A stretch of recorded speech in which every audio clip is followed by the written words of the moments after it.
우리 하나님의 나라가 이 땅에 세워질 때 우리 주님께서는 교회를 어떻게 다루시는지, 또 이방인을 어떻게 다루시는지, 특별히 유대인들 어떻게 다루시는지 교회에 대해서 말씀을 나눴고, 어제 특별히 이방인에 대해서 말씀을 나눕니다. 이 땅에 하나님 나라가 세워지기 전에 이 땅에는 이 아마겟돈이란 그런 전쟁이 있게 됩니다. 적 그리스도와 특별히 그를 추종하는 연합군들이 이제 이스라엘, 또 그뿐만 아니라 또 이 땅에 남아있는 믿는, 휴거되지 못한 믿는 이들을 핍박하기 위해서 큰 전쟁이 아마겟돈에서 일어난다는 그런 말씀을 나눴습니다. 그 아마겟돈으로 이제는 모든 이 군대들이 모이게 되는데, 그 말씀이 계시록 16장에 12절부터 기록되어 있습니다. 다시 한번 읽어보겠습니다. 또 여섯째 천사가 그 대접을 큰 강 유브라다에 쏟음에 강물이 말라서 동방에서 오는 왕들의 길이 예비되었더라. 또 내가 보매 개구리 같은 새 더러운 영이 용의 입과 짐승의 입과 거짓 선자의 입에서 나오니 그들은 귀신의 영이라. 이적을 행하여 온 천하 왕들에게 가서 하나님 곧 전능하신 이의 큰 날에 있을 전쟁을 위하여 그들을 모으더라. 보라, 내가 도둑같이 오리니 누구든지 깨어 자기 옷을 지켜 벌거벗고 다니지 아니하며 자기의 부끄러움을 보이지 아니하는 자는 복이 있도다.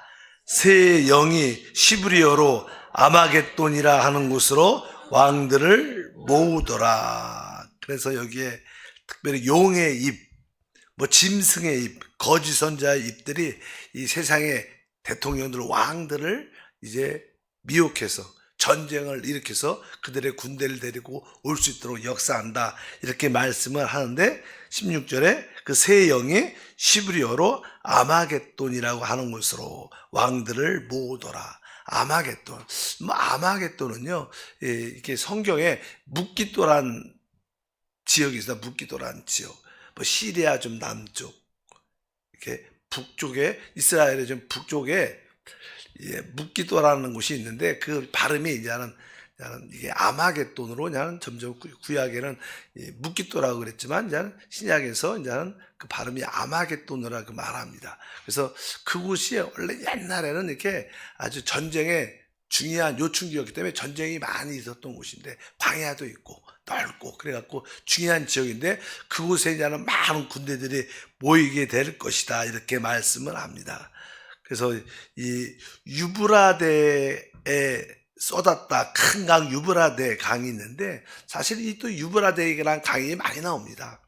거기 우리가 알다시피 거기 시리아와 관련되어 있고 이라크와 또 이란과 관련된 큰 강입니다. 또 옆에는 티그리스 강이 이렇게 흘러서, 옛날에 그 메소포타미아 지역이고 아브라함이 그 갈대아 우르에서 이제 가나안 땅으로 들어오는 그 중심, 그런 지역입니다. 그래서 그쪽에 이제 모든 것이 이제 마지막 때 전쟁을 위해서 준비된다는 그런 말씀이 여기 쭉 기록되어 있습니다. 그리고 나서 이제 똑같은 말씀이지만 그 9장에 13절도 같은 내용인데, 한번 읽어보니까 여섯째 천사가 나팔을 불매 내가 들으니 하나님 앞 금제단 넷불에서 한 음성이 나서 나팔을 가진 여섯째 천사가 말하기를 큰 강 유브라다에 결박한 네 천사를 놓아주라 하매, 네 천사가 놓였으니 그들은 그 연, 월, 일시에 이르러 사람의 3분의 1을 주기로 준비된 자들이더라. 마병대의 수는 2만만이니 내가 그들의 수를 들었노라. 이 같은 환상 가운데 그 말들과 그 위에 탄 자들을 보니 불빛과 자줏빛과 유황빛 호신경이 있고, 또 말들의 머리는 사자머리 같고 그 입에서는 불과 연기와 유황이 나오더라.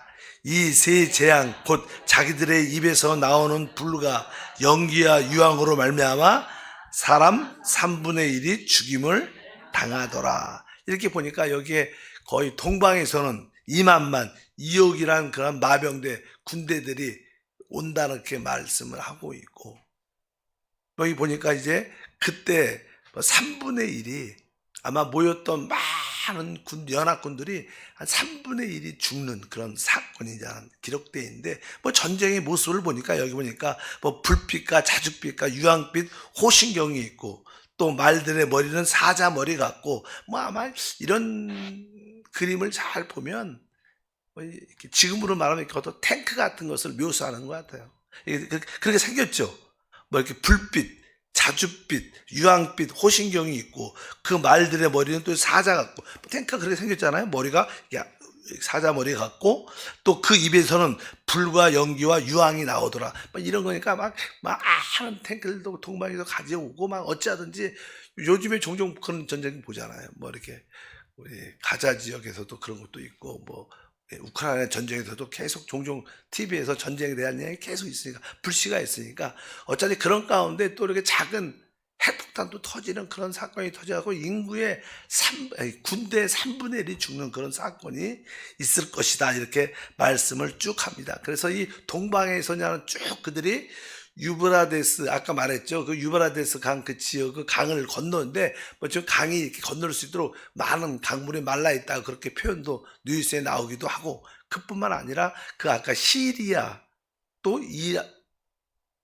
이라크, 이란, 그 지역으로 동쪽에서 많은 군대들이 내려왔다가 결국 팔레스타인, 이스라엘까지 그들이 또 진격을 해서 그 아마겟돈에 모여서 큰 전쟁을 벌이는 그러한 모습을 가지고 있습니다. 이것은 다른 것이 아니라 하나님께서 이 마지막 때 심판하실 때, 바로 이방인들의 심판을 하기 위해서, 하나님을 대적하는 자들을 심판하기 위해서 그냥 포도주 틀 안에 그들을 다 모읍니다.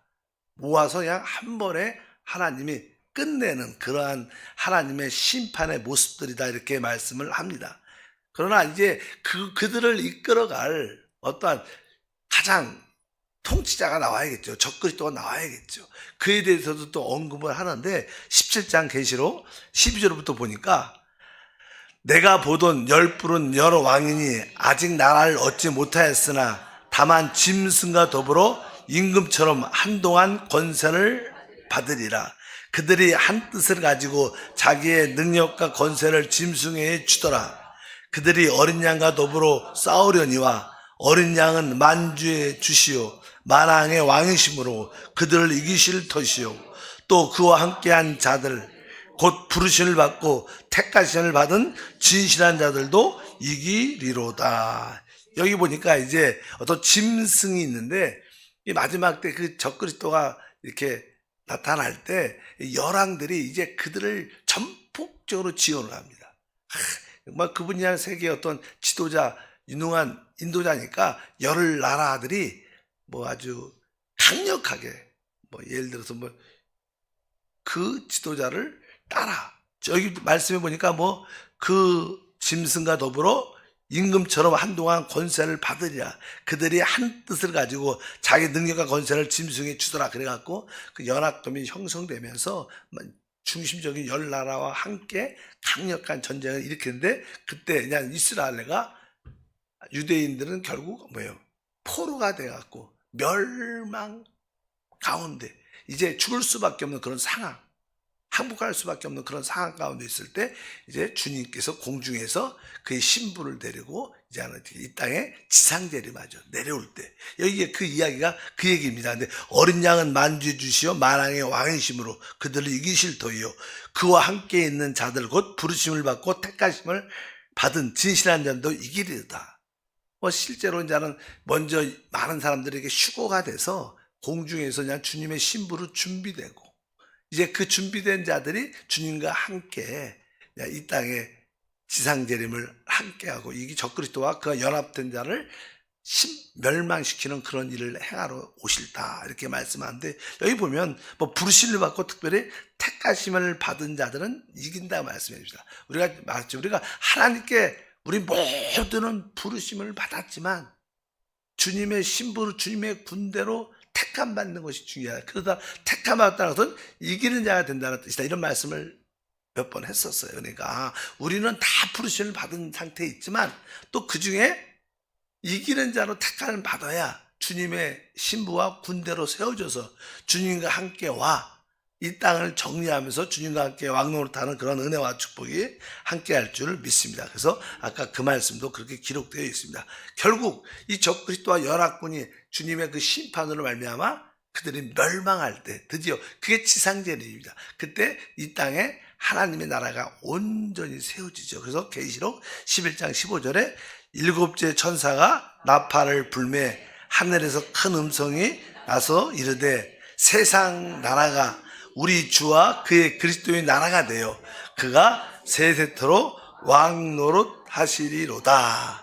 이렇게 됐죠. 이렇게 되면서 이제 이 이방인들에 대한 하나님의 어느 정도 심판, 적그리스도와 연합군에 대한 심판이 이루어지면서 이 땅에 하나님의 천년 왕국이 시작되는데, 그러면 그때 유대인들은 어떻게 구원을 받는가? 유대인들은 뭐 사실 아까 그 전쟁 때 유대인들은 이제 연합군에 둘러싸여서 이스라엘을 멸망할 수밖에 없는 그런 상황이 되는데, 이제 그때 주님이 이제 이 신부들 그의 군대들과 함께 이 땅에 내려오셔서 이 연합군을 멸하시고 하늘나라를 세우실 때, 그때 유대인들은 어떠한 상태 가운데 있는가? 이제 그때 아마 유대인 중에 한 3분의 2가 죽을 것이다, 이렇게 성경 기록되어 있어요. 한번 찾아보겠습니다. 이런 말씀을 많이 못 들었겠지만 스가랴서 13장 8절부터 9절을 보니까 여호와가 말하노라 이 온 땅에서 3분의 2는 멸망하고 3분의 1은 거기에 남으리니 내가 그 3분의 1을 불 가운데 던져 은같이 연단하며 금같이 시험할 것이라. 그들이 내 이름을 부르르니 내가 들을 것이며 나는 말하기를 이는 내 백성이라 할 것이요 그들은 말하기를 여호와는 내 하나님이시라 하리라.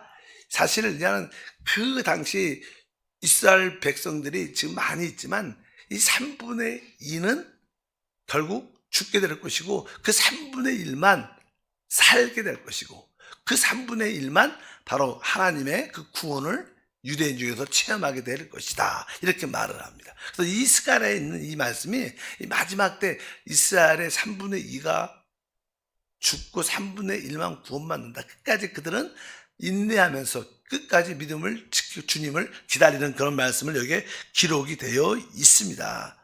원래 이스라엘 백성들이 이제는 마지막 때 다 구원받죠. 지금은 교회 시대니까 잠시 이스라엘 구원은 잠시 이렇게 밀려 빠져 있습니다. 왜? 이방인이 구원받는 시기니까. 이제 이방인들이 구원받는 시대가 끝나면, 우리가 구원받는 시간이 끝나면 이제 하나님은 마지막 때 유대인들을 구원시키십니다.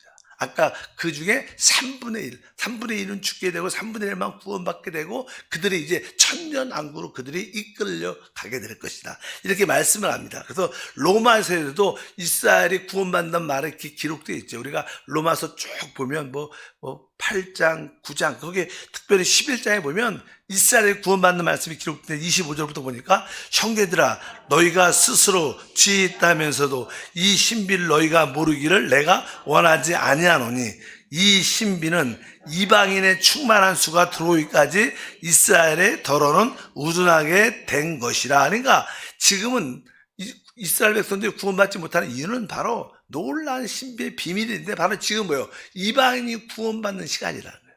근데 이방인이 구원받는 숫자가 꽉 차면 이제 모든 것이 이방의 구원의 시대가 끝나고 이제 이스라엘의 구원받는 시대가 올 것이다, 이렇게 말씀합니다. 26절 이리 그리하여 온 이스라엘이 구원을 받으리라.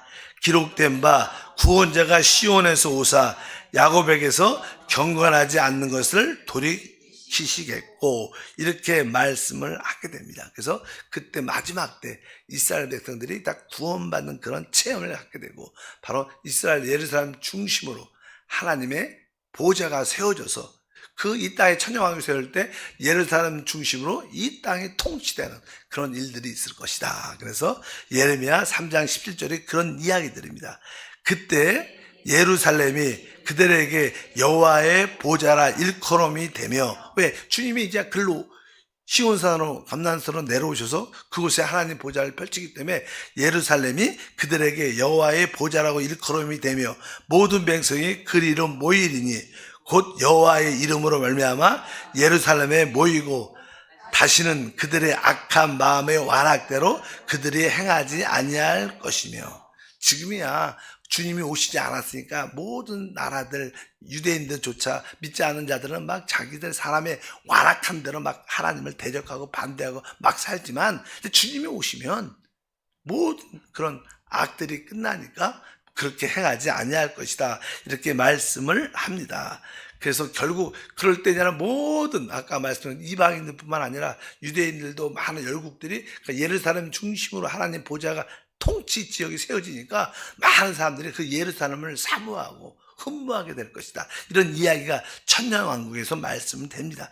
이사야 11장 10절에 보니까 그날에 이새의 뿌리에서 한 싹이 나서 만민의 기치로 설 것이며 열방이 그에게로 돌아오니 그가 거한 곳이 영화로우리다. 그래서 이제 이스라엘 예루살렘 중심으로 하나님의 이 땅을 천년 동안 다스리는 통치의 영역이 세워질 것이다. 그러니까 이 땅에는 또 한편적으로 많은, 아까 적그리스도와 연합한 군대들은 멸망을 하지만 또 뭐 군인이 아닌 많은 이렇게 일반 열국 사람들도 있죠. 백성들도, 다른 나라 사람들도. 그들은 이제 양과 염소로 구분이 됩니다. 그래갖고 특별히 이스라엘과 또 남아있는 핍박받는 믿는 사람들을 돕는 자들은 우리가 양으로 주님께 인정받아서 바로 천년왕국의 백성으로 들어오게 될 것이다. 거기도 이제 백성이 있어, 천년왕국에면 백성이 있어야 될 거 아니에요? 그리고 아까 3분의 1이 유대인들이 구원받을 텐데, 그들은 이 천년왕국 동안에 많은 사람들이, 야, 저분이 진짜 왕이시고 저분이 진짜 주 예수 그리스도실 뿐만 아니라 그런 어떠한 그 주님의 영화로움을 다 보게 될 겁니다. 그러니까 많은 사람들 마음속에 어떤 마음이 있겠어요? 야, 우리가 저분을 알아야 된다, 저분을 깊이 알아야 된다, 저분을 경배해야 된다. 많은 열국들은, 이제 살아남은 많은 나라의 백성들은 그 하나님에 대한, 지금도 우리들도 우리 지금 구원받은 후에 우리 주님에 대한 뜨거운 열망, 경배, 사모하는 마음이, 그 사람도 아마 이 땅에 살아있지만 그렇게 가게 될 것입니다. 그래서 하나님에 대해서 알고 싶을 때 어떻게 하나님을 알 수 있어요? 스스로 알 수 없으니까 바로 유대인들이, 그들이 바로 제사장이 돼서 그 하나님, 예수 그리스도의 주 하나님을 알 수 있도록 그들이 제사장 직분을 감당하면서 이 땅에 천년 왕국 동안의 백성들에게 하나님을 경배하도록 올바로 가르치는 그런 일을 하게 될 것이다, 이렇게 말씀을 합니다.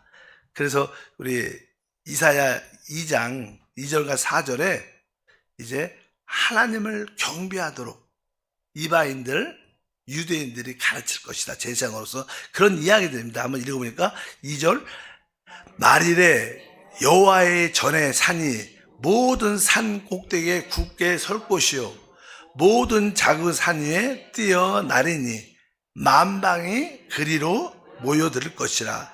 많은 백성이 가며 이르기를, 오라, 우리가 여호와의 산에 오르며 야곱의 하나님 전에 이르자. 그가 그의 길을 우리에게 가르치실 것이라. 우리가 그 길로 행하리니 이는 율법이 시온에서부터 나올 것이요 여호와의 말씀이 예루살렘부터 나올 것임이라. 그가 열방 사이에 판단하시며 많은 백성을 판결하시니 무리가 그들의 칼을 쳐서 보습을 만들고 그들의 창을 쳐서 낫을 만들 것이며 이 나라와 저 나라가 다시는 칼을 들고 서로 치지 아니하며 다시는 전쟁을 연습하지 아니하리라. 이 뜻은 다른 것이 아니라 이제 그 예루살렘에 세워진 하나님의 그 보좌의 옆에서 모든 사람들이 그 하나님을 알고 경배하기 위해서 모인다는 거예요. 그럴 때 모든 전쟁이 다 끝나고 진정한 공의의 판단으로 이 땅에 평화가 이루어진다는 그런 뜻을 의미합니다. 다시는 전쟁이 없다 해서 천년왕국 시대에 하나 풍요함을 누리게 된다는 그런 진정한 평화. 우리가 이 시대도 사람들이 뭐 남북 평화, 뭐 세계 평화를 늘 뭐 중동의 평화를 위해서 갈망하지만 말만 요란하지 진정한 평화는 없죠. 진정한 평화는요, 주님이 오셔야만이 평화가 있습니다. 우리 심령에도 늘 평화가 없는 경우가 많죠. 늘 다툼이 있죠. 우리 안에도 주님이 오셔야지만 진정한 평화가 함께할 줄 믿습니다. 바로 주님이 이제 그 보좌를 세우실 때 모든 열방들이 그 주님을 사모하는, 그분을 경배하고 그분을 알기 위해서 올 거라는 거예요. 그럴 때 그들이 스스로 알 수 없기 때문에 바로 유대인들이 바로 하나님을 경배하는 법을 가르쳐 줄 것이다, 이렇게 말씀을 합니다. 그래서 이 스가랴 8장 20절에 그 이야기가 그런 얘기입니다. 이 말씀이 한번 읽어보면, 만군의 여호와가 이같이 말하노라. 다시 여러 백성들과 많은 성읍의 주민들이 올 것이라. 이 성읍 주민이 저 성읍중에 가서 이르기를, 우리가 속히 가서 만군의 여호와를 찾고 여호와께 은혜를 구하자 하면서 나도 가겠노라 하겠으며, 많은 백성이 강대한 나라들이 예루살렘으로부터 와서 만군의 여호와를 찾고 야훼께 은혜를 구하리라. 만군의 여호와가 이같이 말하노라. 그날에는 말이 다른 이방인들의 10명이 유다 사람 하나의 옷자락을 잡을 것이라. 곧 잡고 말하기를, 하나님이 너희와 함께 하심을 들었나니 우리가 너희와 함께 가려 하노라 하리라 하시니라. 그러니까 많은 이제 하나님의 영광스러운 보좌가 이 땅에 세워지고 통치하니까 진짜 많은 나라 사람들이 그 왕을, 하나님을, 주 여호와를 보려고 온다는 거예요. 근데 그들이 와도 그분에 대한 참된 만남을 어떻게 간지 잘 모를 거 아닙니까? 뭐 어떻게 알겠어요? 그러니까 이제는 그 유대인들한테, 야, 어떻게 하나님을 경배하고 어떻게 그분에 대해서 알 수 있느냐, 막 유대인들에게 붙잡고, 그들을 붙잡고 막 도와달라고 그런다는 거예요. 그래서 그들은 이 땅에 천년왕국 동안에 제사장이죠. 유대인 제사장들, 남아있는 사람들은 바로 그런 많은 열국들 사람들에게 하나님을 경배하고 하나님을 아는 길을 제시해 준다. 그래서 여기 아까 말씀해 보니까 바로 이방인 10명이 유다 사람 하나의 옷자를 붙잡고, 아마 이제는 그렇게 숫자적으로 이게 유대인들이 한 사람이 10명씩 이상 잘 이끌어가면서 하나님을 잘 경배하도록 이끌어주는 그런 시대가 천년 왕국. 그러면서 그들도, 이 땅에 세워진 백성들도 그 주님이 놀라운 축복을 누리면서 천년 동안 누리는 그러한 은혜의 역사가 함께할 줄 믿습니다. 이것이 이제는 아까 말씀 이방인과 유대인들에게 대한 하나님의 어떤 다루심입니다. 근데 이런 일들이 실제로 일어났죠. 옛날에는 성경의 예언이 우리에게 피부로 다가오지 않았지만, 지금 우리가 사는 이 시대에 보면 누가 말해서 1948년에 2000년 동안 없어졌던 그 하나님의 이스라엘 나라가 어떻게 회복이 됐죠. 그리고 1967년에 바로 예루살렘이 다시 유대인들에게 돌아오게 됩니다. 그리고 우리가 몇 년 전 2018년에 5월 달인가 바로 미국이 바로 예루살렘을 바로 이스라엘의 수도라고 인정하면서, 어떤 나라도 인정하지 않았어요. 그냥 거기는 공동지역이다. 그 문제에 너무 분쟁이 많으니까. 근데 그 트럼프 대통령이 그 당시 거기가 우리 미국 대사관을 예루살렘으로 옮기면서 바로 예루살렘은 이스라엘의 수도다. 그러니까 이제는 수도로 예루살렘을 대사관을 옮기면서 그런 사건들이 일어났죠. 그리고 요즘에 계속 이러한 전쟁들, 이런 데에 의한 중동의 전쟁들, 이러한 모든 문제들은 바로 하나님의 역사를 준비하는 하나의 시간인 줄 믿습니다. 그래서 많은 동방에서 앞으로 2억의 군대들이 올 수 있는 길들이 점점 준비되고, 뭐 서방에서, 유럽에서, 또 한편적으로 중동의 전쟁의 불씨가 계속 끊임없이 있게 되죠. 그래서 이것이 결국 이 마지막 시대를 준비하는 하나의 현상, 하나님의 움직임이다. 이게 뭐예요? 하나님의 역사죠. 우리는 우리 사는 것만도 중요하겠지만 진짜 크게 보면 하나님의 역사가 큰 틀 안에서 움직여지고 있고, 우리 시대에 그것을 우리가 보고 있고, 또 우리 시대에 그것이 나타날 가능성도 많이 있습니다. 그래서 이번에 올해냐 미국 대선이 이루어지면 누가 대통령이 되냐에 따라서 많은 결정이 많이 될 것입니다. 물론 지금 뭐 미국의 같은 경우에는 많은 사람이 좋아하지 않지만 한국 사람이 안 좋아하죠, 트럼프를. 그러나 많은 대세는 트럼프가 될 거다, 미국에서는 그런 뉴스들이 많이 나와요. 그래서 트럼프가 되게 되면 이 세계 분위기가 좀 달라지면서, 또 어저께인가 그저께인가 트럼프의 어떤 발언 중에서 너희가 그렇게 나토에 군사비를 주지 않으면 우리 너희 돕지 않겠다, 러시아 마음껏 공격해라, 막 이런 아주 센 말도 하고. 저도 뭐 어저께인가 뉴스 보니까 원래 가자 지역에 중동의 난민, 팔레스타인의 난민을 돕는 이게 보호 기구가 있죠. 기구, 이렇게 난민을 돕는 기구가 있는데 건물 밑에 하마스 본부가 발견돼 갖고 난리가 났습니다. 그래서 막 많은 나라들이 더 이상 난민에 지원해주면 그 돈들이 많은 것들이 하마스로 가니까 막 복잡한 시대가 됐어. 지금 이런 모든 불씨들이 어쩌면 하나님의 큰 움직임에서 이루어지고 있다.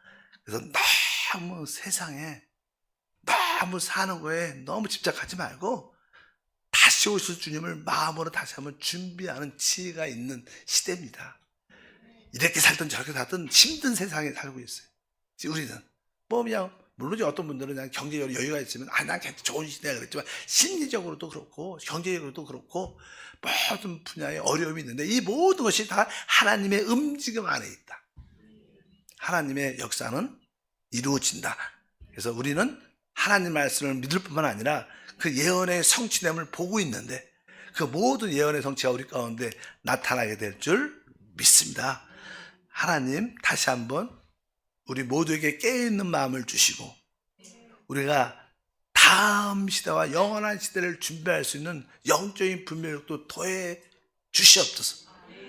그러나 모든 사람과의 관계에선 사랑과 용서 가운데 하나됨을 갖게 하시고 서로를 축복하면서 또 하나님이 택한 자를 찾아 구원시키면서 주님을 기대하는 누림을 갖는 믿음의 사원이 되게 도와 주옵소서.